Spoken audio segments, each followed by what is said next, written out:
विपुल परिमाणर निशा सामग्री जबत करी 3 जन को गिरफ्त करिछि पुलिस।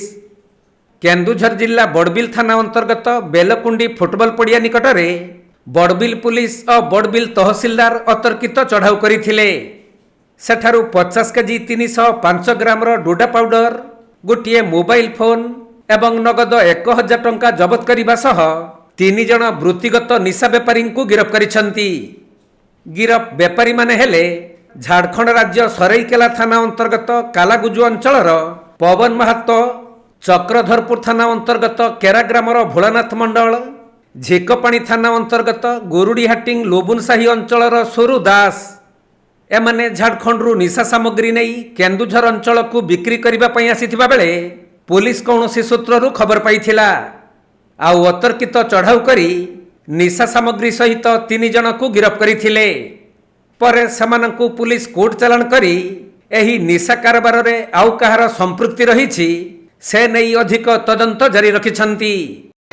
आज गोटे विश्वस्त सूत्रରୁ गोटे बड़बिल पुलिस को सूचना मिलला अफिमर एटा गोटे होछि डोडा पाउडर बोली कहछि। अफिम फल सर कोठु आनुथले एटा कोठु आनुछिन सेटा तो बर्तन आगु तदंत जणा पड़े।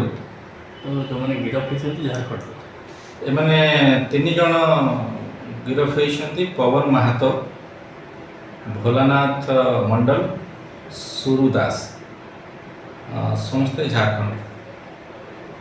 बाकी लोकल जो मैंने पेडलर्स अच्छा पुलिस तदंत करछि का संस्पर्श आसते का 1000 टंका कैश जबत होइछि। तो से संक्रांत रे बड़बिल थानार गोटे केस मामला रुजु होइछि 170 under section 15C/29 NDPS act गोटे केसटा रुजु होइछि। तार तदंत चलछि आउ ए रैकेट पछरे जो माने भी अछंती तांको धरिया पे पुलिस प्रयास करछि। केन्दुझर जिला बड़बिलरू दीपेश कुमार बेहरांक रिपोर्ट, कोणार्क लाइव।